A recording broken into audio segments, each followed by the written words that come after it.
A ver, ¿cómo es posible que la ultraderecha, que durante años pareció algo casi residual, de nostálgicos, sea hoy una fuerza política clave en democracias que creíamos súper consolidadas? Es una pregunta que está en todas partes. Durante mucho tiempo era como si fuera un problema del pasado, pero de repente, ¡zas!, está en el centro de todo.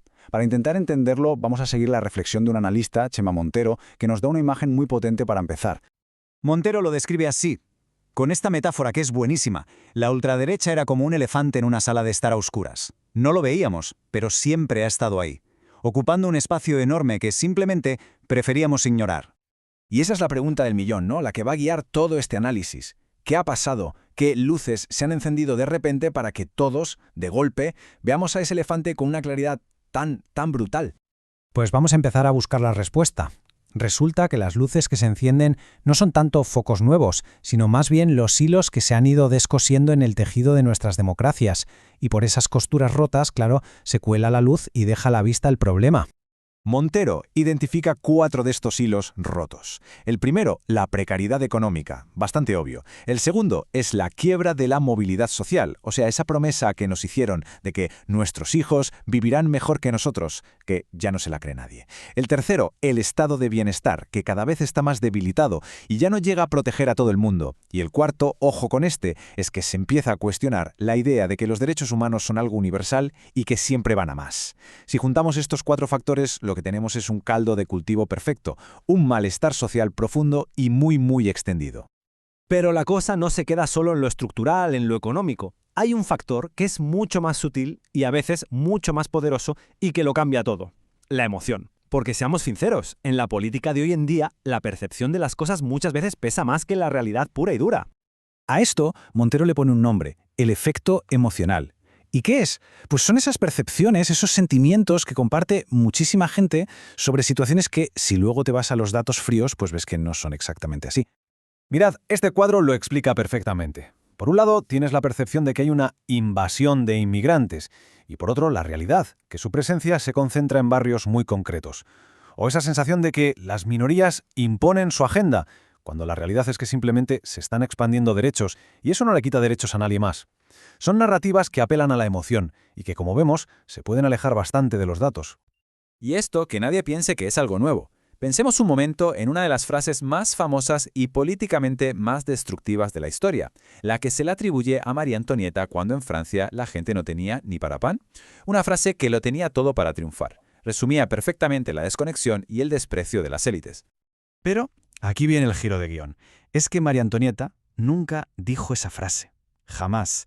Fue una invención, una fake news en toda regla, creada por los panfletos revolucionarios de la época.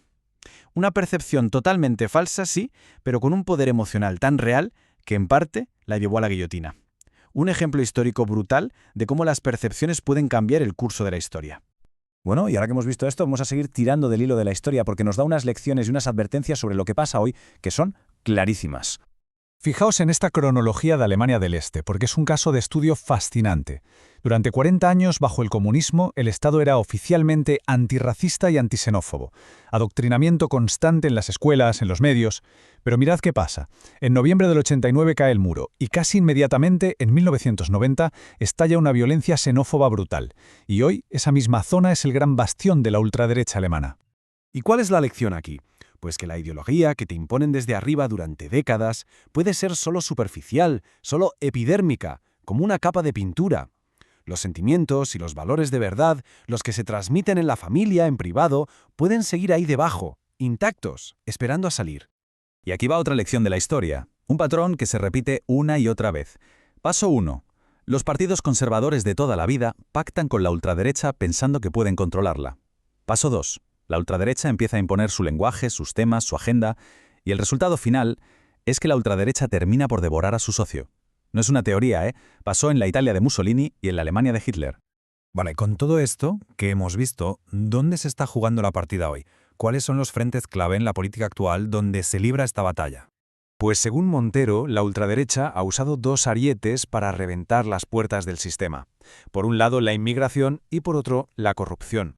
Para entender el poder que tiene la bandera de la anticorrupción, el caso de Italia es de manual. Mirad este gráfico. Durante décadas, la política italiana era cosa de 3 partidos gigantes: la democracia cristiana, los comunistas y los socialistas. Juntos, como se ve, sumaban casi el 90% del voto. Parecían indestructibles.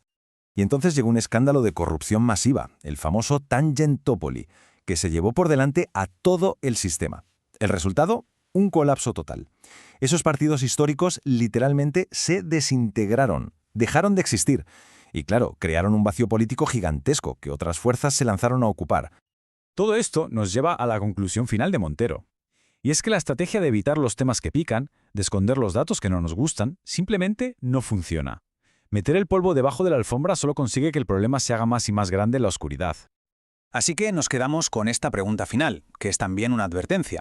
Para poder defender la democracia y encontrar soluciones de verdad, ¿estamos dispuestos a afrontar datos y realidades que nos incomodan, incluso si van en contra de lo que pensamos? Porque la respuesta a esa pregunta podría ser la que defina nuestro futuro.